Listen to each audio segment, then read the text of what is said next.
नमस्कार, आप देख रहे हैं देश का number 1 news channel news 18 India. मैं हूं आपके साथ मोनिका ठाकुर। रूस यूक्रेन का सैन्य टकराव परमाणु युद्ध की दहलीज पर पहुंच चुका है। प्रेसिडेंट पुतिन किसी भी वक्त एटमी हमले के आदेश दे सकते हैं। रूस की न्यूक्लियर फोर्स हाई अलर्ट पर है। रूस ने एटम बम के धमाके शुरू किए तो अमेरिका जवाबी कार्रवाई करेगा। यह धमकी सीधे व्हाइट हाउस से दी गई है। एटमी बम को लेकर यह बड़ी धमकी दी गई है। ऐसे में जानना जरूरी है कि न्यूक्लियर युद्ध हुआ तो कौन भारी पड़ेगा। क्या होगा अगर एटमी हथियार फटने लगे। एटम बम का मिनी वर्जन कितना भयावह है, इस रिपोर्ट में आप ये भी जानेंगे कि पुतिन किस मजबूरी में महाविनाश का हथियार चला सकते हैं।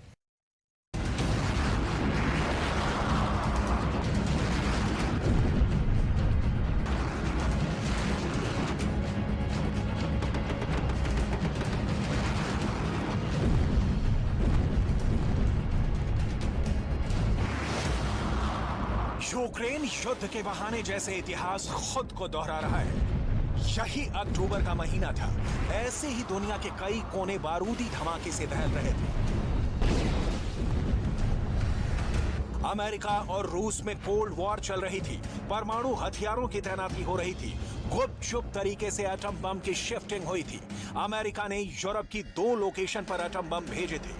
जवाब में आज के रूस, तब के सोवियत संघ ने क्यूबा में न्यूक्लियर मिसाइलों का बेस बनाया था। 63 बरस बाद आज की तारीख में दुनिया फिर उसी मोड़ पर है जहां सिर्फ परमाणु युद्ध का भय व्याप्त है। कई मुल्कों के सुप्रीम लीडर की जुबान पर महाविनाश के हथियार का नाम है।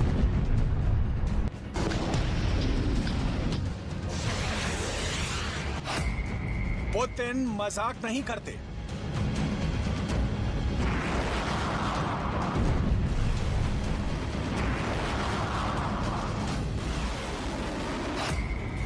पुतिन एटम बम चलाएंगे।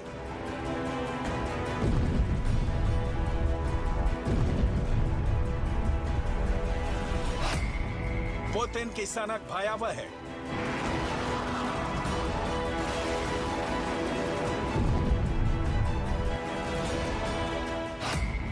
एटम बम का ब्लास्ट हुआ तो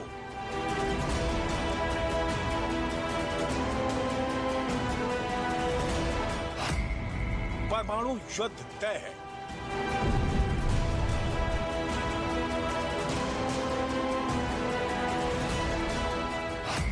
क्योंकि खतरा क्यूबा संकट से बड़ा है।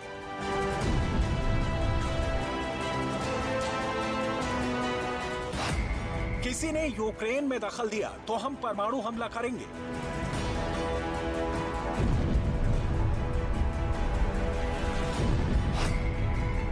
एटमी अटैक बिजली की तेजी से होगा।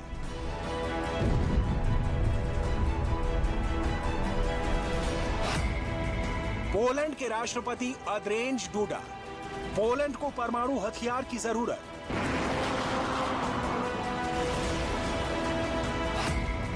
पोलैंड में अमेरिका एटम बम तैनात करे।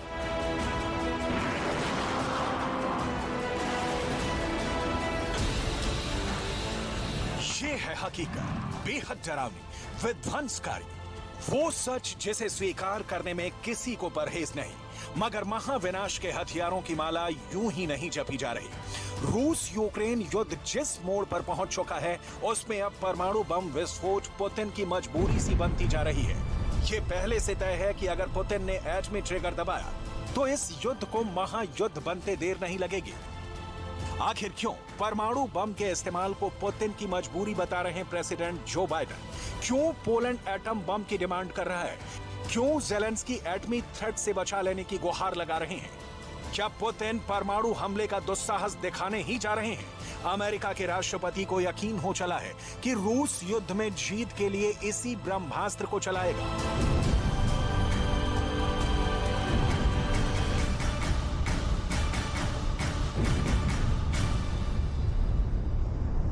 is considering using chemical or tactical nuclear weapons. Do you think I would tell you if I knew exactly what it would be? Of course I'm not going to tell you. It'll be consequential. They'll become more of a pariah in the world than they ever have been, and depending on the extent of what they do, will determine what response would occur. Biden की बातों में रत्ती भर भी सच है तो दुनिया को सतर्क रहना होगा, क्योंकि रूस के पास इतना बड़ा परमाणु हथियार है जिससे कई मुल्क खाक में मिल जाएंगे। रूस खासकर उन देशों को नहीं बख्शेगा जिन्होंने यूक्रेन को युद्ध में मदद पहुंचाई है। प्रेसिडेंट पुतिन ने ये वार्निंग एक नहीं कई दफे दोहराई है कि यूक्रेन के मददगार रूस के दुश्मन है। ऐसे में रूस के परमाणु अटैक के टारगेट पर कितने देश आ सकते हैं, किस हथियार से पुतिन इन देशों को दहला सकते हैं, देखिए। दुनिया में सबसे ज्यादा 4,497 न्यूक्लियर वॉरहेड रूस के पास है। इन्हीं वॉरहेड से दुनिया के किसी भी कोने को दहलाने के लिए रूस के पास 310 इंटरकॉन्टिनेंटल मिसाइलें हैं। रूस की वायुसेना के पास एटम बम बरसाने वाले 68 बॉम्बर हैं। समंदर से परमाणु हमला करने के लिए रूस के पास 11 परमाणु पनडुब्बी हैं। मतलब ये कि रूस न्यूक्लियर युद्ध में सब पर भारी है, वहीं रूस के न्यूक्लियर हमले के निशाने पर आने वालों की फहरिस्त लंबी होती जा रही है। पुतिन यूक्रेन के बाद सबसे ज्यादा अगर किसी से खफा हैं तो वो है ब्रिटेन। मॉस्को से ब्रिटेन की राजधानी लंदन की दूरी करीब 2,897.3 किलोमीटर है।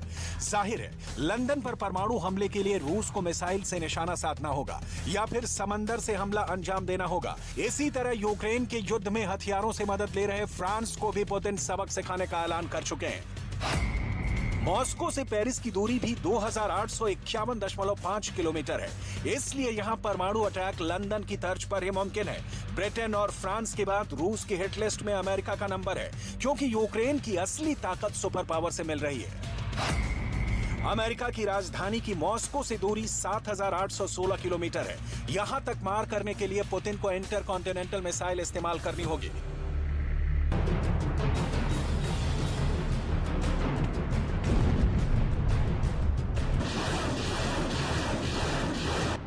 हालांकि ये नौबत आर पार के परमाणु युद्ध होने पर आएगी। फिलहाल टैक्टिकल एटम बम के इस्तेमाल का माहौल बना हुआ है। प्रेसिडेंट बाइडेन ने भी पुतिन पर छोटे और असरदार एटम बमों के धमाके का डर जताया है। पश्चिमी मीडिया के मुताबिक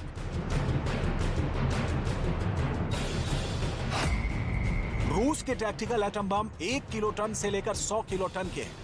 इन्हें कैलिबर मिसाइल सिस्टम SN-30 से लॉन्च किया जाता है। रूस के टैक्टिकल एटम बमों की संख्या 2000 के करीब बताई जाती है। 100 किलोटन के टैक्टिकल एटम बम के हमले से 8 किलोमीटर तक तबाही मचती है। माना जाता है कि इस समय रूस के पास जो सबसे विनाशक परमाणु हथियार है वो 800 किलोटन क्षमता का हो सकता है।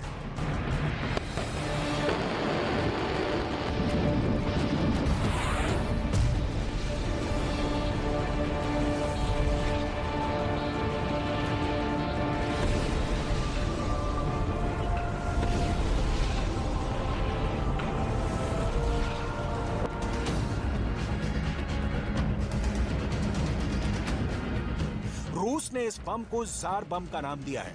इस बम के टेस्ट के नतीजों के बाद इसे बनाने वाले वैज्ञानिक ने एटम बम से तौबा कर ली थी। हालांकि रूस के न्यूक्लियर गोदाम में जार बम आज भी मौजूद है। तो क्या इसके इस्तेमाल का भी खतरा मंडरा रहा है? क्यूबा मिसाइल संकट को याद कर बाइडेन आखिर क्या साबित करना चाहते हैं?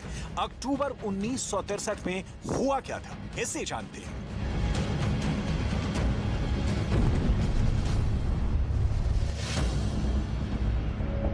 14 अक्टूबर 1963 क्यूबा।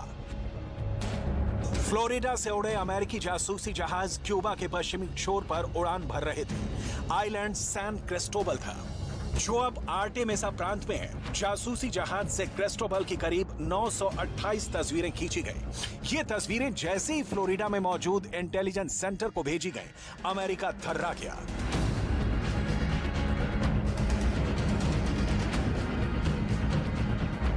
क्योंकि इन तस्वीरों ने ऐसा भेद खोला जिसकी कल्पना भी अमेरिका ने नहीं की थी।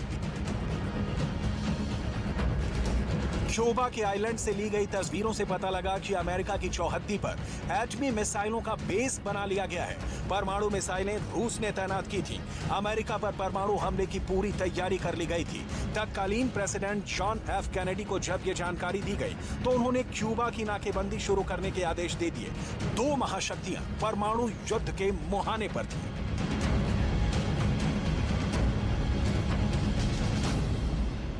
All ships of any kind bound for Cuba from whatever nation or port where they're found to contain cargoes of offensive weapons be turned back. It shall be the policy of this nation to regard any nuclear missile launched from Cuba against any nation in the Western Hemisphere as an attack by the Soviet Union on the United States, requiring a full retaliatory response upon the Soviet Union. हालात किस कदर नाजुक थे, हथियारों की तैनाती की detail खुद ब खुद बयां कर देंगी। सोवियत सेना के 43,000 सैनिकों ने क्यूबा में डेरा डाल रखा था। सोवियत रॉकेट बलों के प्रमुख आर्टिलरी के चीफ मार्शल सर्गेई बेर्योजोव क्यूबा में मौजूद थे। परमाणु हमले को अंजाम देने वाले जेट MiG-21 और बॉम्बर IL-28 क्यूबा में देखे गए थे। परमाणु हथियारों को अमेरिका के फ्लोरिडा से महज 150 किलोमीटर दूर तैनात कर दिया गया था। तय अमेरिका को करना था कि युद्ध करना है या नहीं। तत्कालीन राष्ट्रपति कैनेडी को CIA ने जो सलाह दी वो बड़ी भयावह थी। अमेरिकी इंटेलिजेंस ने 2 सुझाव दिए थे। पहला, क्यूबा पर फौरन हमला और दूसरा, अटलांटिक महासागर में रूसी जहाजों को रोककर तलाशी। ये दोनों एक्शन एटमी युद्ध की वजह बनते। उधर रूस पर भी जल्द हमले का दबाव क्यूबा की तरफ से था। फिडेल कास्त्रो सुपर पावर को सबक सिखाने के मूड में थे, लेकिन जॉन एफ कैनेडी एटमी युद्ध को टालने की कोशिश में जुटे। उन्होंने सोवियत संघ से सीधे संपर्क साधा। बातचीत शुरू हुई, लेकिन Soviet supreme leader Nikita Khrushchev झुकने को तैयार नहीं हुए। इस पूरे प्रकरण में 10 दिन गुजर गए। 25 अक्टूबर को अमेरिका ने क्यूबा की घेरेबंदी कर ली। इसके एक दिन बाद क्यूबा पर हमले का प्लान था। इस हमले की भनक जैसे ही सोवियत संघ को लगी, बातचीत से हल निकालने की पहल की गई। शर्तों के साथ सोवियत संघ अमेरिका की बात मानने को तैयार हुआ। निकिता ख्रुश्चेव ने कैनेडी के सामने 2 शर्त रखी। पहली, कि अमेरिका क्यूबा पर हमला नहीं करेगा। दूसरी, अमेरिका इटली और तुर्की में तैनात न्यूक्लियर मिसाइल हटाएगा। दोनों शर्त जॉन एफ कैनेडी ने फौरन मान ली थी। इसके बाद सोवियत संघ ने अपने एटमी हथियारों को क्यूबा से हटा लिया था। क्यूबा मिसाइल संकट उस वक्त टल गया, लेकिन कुछ दिन बाद सोवियत संघ को एहसास हुआ कि अमेरिका ने धोखा दिया। असल में अमेरिका ने यूरोप से अपने एटमी हथियारों को हटाने की सही जानकारी साझा नहीं की। वक्त के साथ अमेरिका ने रूस के करीब एटम बमों की तैनाती में इजाफा भी किया। तब अमेरिका की तूती बोलती थी। यूरोप में अमेरिका जो चाहता था वो होता था, मगर आज की तारीख में सारे समीकरण बदल चुके हैं।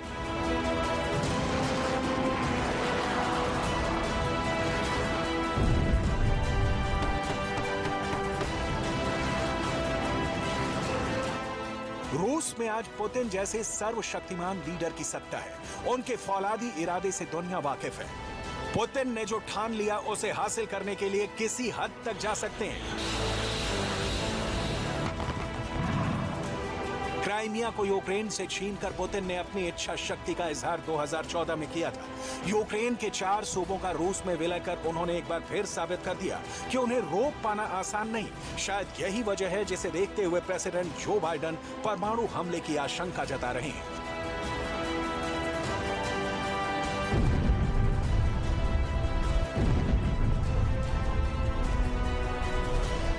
इसलिए मौजूदा समय में परमाणु तबाही के खतरे को हल्के में लेने की भूल करना नासमझी होगी।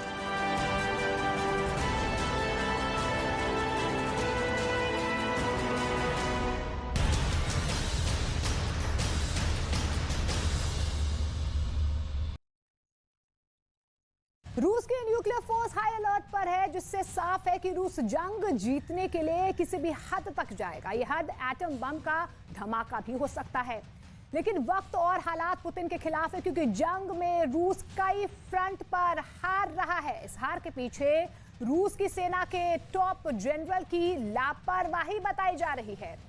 इसके साथ साथ दावा यह भी किया जा रहा है कि रूस में ही पुतिन के दुश्मनों की भरमार है।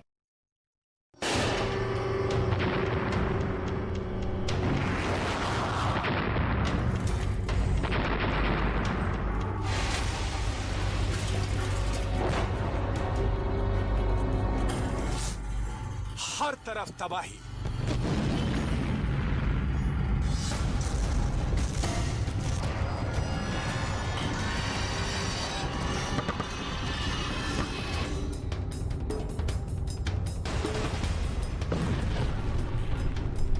हर तरफ त्रासदी।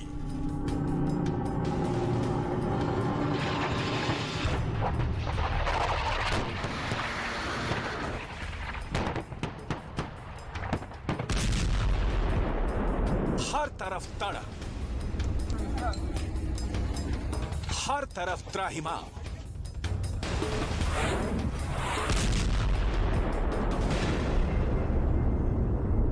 ये युद्ध की विनाश लीला है। बारूदी बियाबान बन चुके यूक्रेन के दृश्य हैं, लेकिन इस तपिश को झेलकर भी यूक्रेन उठ खड़ा हुआ है, दो गुने जोश के साथ, फुल फोर्स के साथ। Ми на своїй землі. Ми нічого і нікого не боїмо. अब ये युद्ध पुतिन की साख का सवाल है।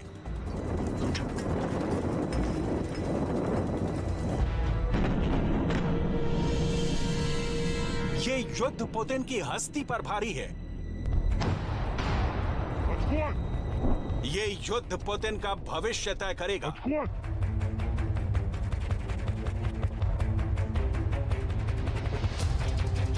ये युद्ध रूस का मुस्तकबिल तय करेगा।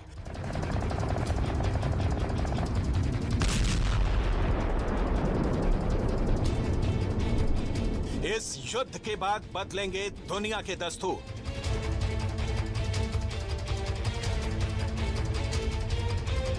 लेकिन क्या रूस ये युद्ध हार रहा है? क्या रूस की सेना थक चुकी है?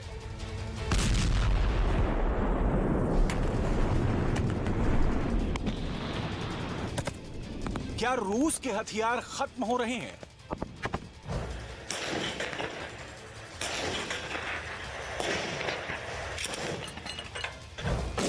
क्या रूस बाउंस बैक नहीं कर पाएगा?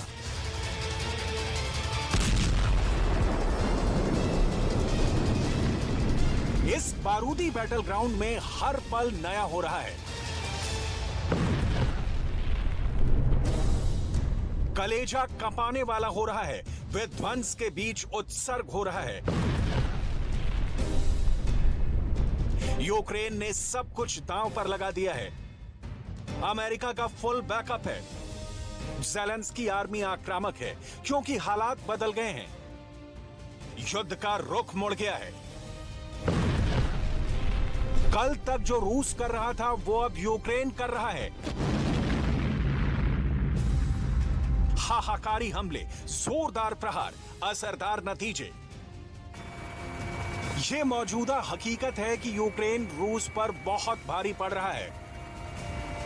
रूस की सेना के पांव उखड़ते जा रहे हैं। यूक्रेन फोर्स तेजी से अपने इलाके को दोबारा कब्जे में लेती जा रही है।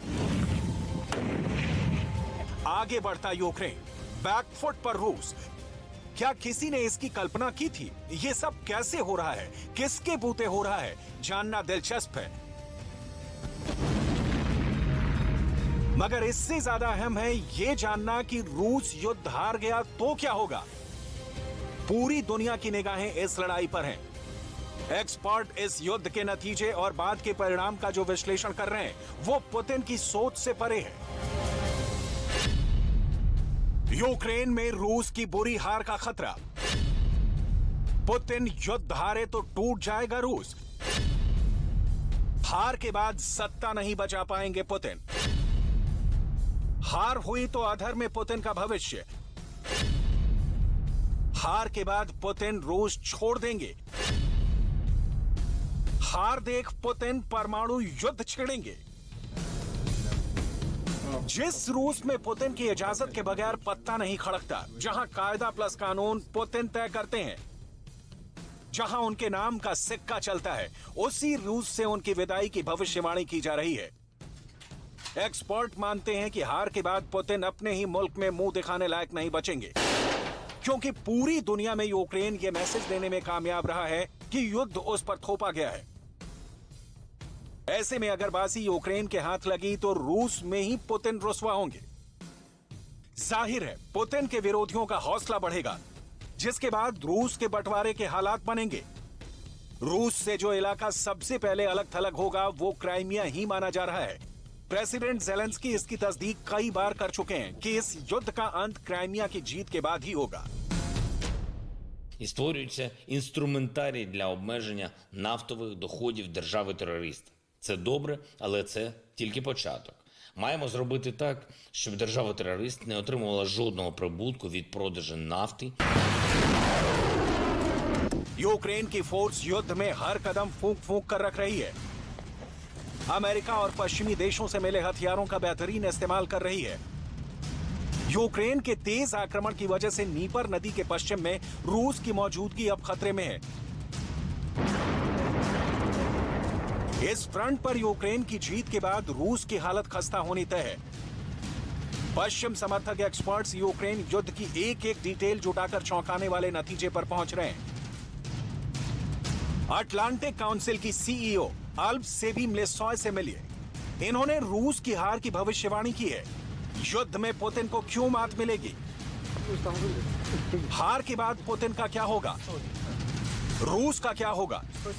युद्ध के नतीजों के बाद दुनिया पर कैसे असर पड़ेगा? इसकी स्टडी के बाद एल्प की टीम ने शॉकिंग रिपोर्ट रिलीज की है। ब्रिटेन की वेबसाइट dailymail.co.uk ने एल्प सेवी म्लेसॉय के विश्लेषण का विस्तार पूर्वक ब्यौरा छापा है। नक्शे के जरिए यूक्रेन की जीत का सिलसिलेवार ब्यौरा भी दिया गया है। जिन फ्रंट पर रूस की सेना बुरी तरह मात खाने के करीब है, उन्हें भी दिखाया गया है। युद्ध के मैदान में जारी घमासान भी इस रिपोर्ट से मेल खा रही है। यूक्रेन की सेनाएं 3 इलाकों खेरसोन और डोनेस्क और लोहांस्क में रूसी सेनाओं की तरफ बढ़ रही हैं। यूक्रेन के राष्ट्रपति वोलोदिमीर ज़ेलेंस्की ने दावा किया है कि यूक्रेन की सेना खेरसोन फतेह के करीब है। Особовий склад оперативно-стратегічного угруповання Олександрія за створення умов для успішного наступу, за планування і підготовку активних дій на Херсонщині, саме тих наших дій, які вже дають відчутний результат, а буде й більше. प्रेसिडेंट जेलेंस्की को जीत का स्वाद मिल गया है। वहीं बैक टू बैक मिल रही मात के बाद रूस ने रणनीति में बदलाव किया है। युद्ध में बढ़त बनाने के लिए पुतिन ने 3 लाख नए सैनिकों की भर्ती का ऐलान हाल में किया था। इनमें से 2 लाख से ज्यादा सैनिकों को सेना में भर्ती कर लिया गया है। नए रंग रूटों को रूस के रोस्तोव ऑन डोन में युद्ध का प्रशिक्षण दिया जा रहा है। क्रेमलिन का अनुमान है कि नए जवानों के जंग में उतरने के साथ बाजी पलटेगी। हालांकि इसकी उम्मीद भी बहुत कम जताई जा रही है, क्योंकि रूस की सेना में समस्या टॉप लेवल पर बताई जा रही है। युद्ध में रूसी जनरल्स की नादानी ने रूस के सारे समीकरणों को बिगाड़ा है। सेना में टॉप लेवल पर भ्रष्टाचार ने रूस की कमर तोड़ दी है। रूस के सैन्य भंडार भ्रष्टाचार की वजह से सैनिकों का मनोबल गिरा है। जाहिर है, जिस सेना के सेनापति शक के दायरे में हो, वो फौज जंग क्या जीतेगी। रूस के टॉप कमांडर की नाकामी को रमजान कादिरोव ने भी उजागर किया है। लीमान की हार का ठीकरा रमजान ने फ्रंट पर मौजूद कमांडर के सिर पर फोड़ा था। रमजान ने लीमान फ्रंट की हार के बाद एटम बम के इस्तेमाल को जरूरी बताया था। जाहिर है, रूस की करारी हार के आसार कई वजहों से बन रहे हैं, जिसमें 9 महीने से युद्ध में उलझे रूस के हथियार कम होते जा रहे हैं। रूस की सेना में फूट पड़ चुकी है। रूस के फाइटर जेट्स क्रैश हो रहे हैं और रूस का विदेशी मुद्रा भंडार भी अनिश्चितता की तरफ बढ़ रहा है। मौसम भी अब यूक्रेन के पक्ष में करवट ले रहा है। यूक्रेन में सर्दियों की शुरुआत होने वाली है। बर्फीले ठंड के मौसम में जंग की दुश्वारियां दोगुनी हो जाती हैं।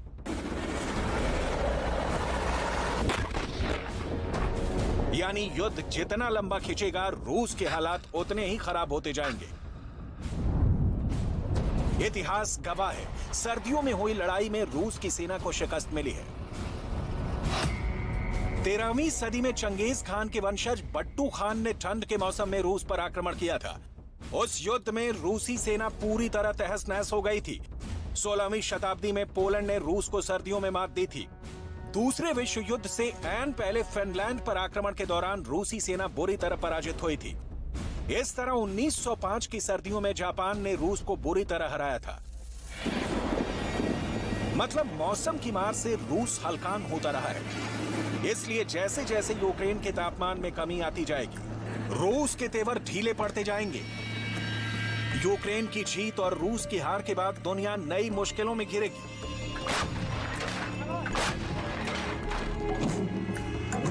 एक वक्त ऐसा भी आएगा जब रूस की सेना को यूक्रेन से भागना ही होगा। ऐसे में रूस में विद्रोह होना तय है, क्योंकि अभी से ही पुतिन विरोधियों ने रंग दिखाना शुरू कर दिया है। रूस में पुतिन को लेकर 3 तरह की मान्यता है। एक पक्ष यूक्रेन से युद्ध को लेकर पूरी तरह पुतिन के समर्थन में है। दूसरा पक्ष रूस यूक्रेन युद्ध का मुखर विरोधी है। तीसरा पक्ष ऐसा है जिसे युद्ध और पुतिन दोनों से परहेज है।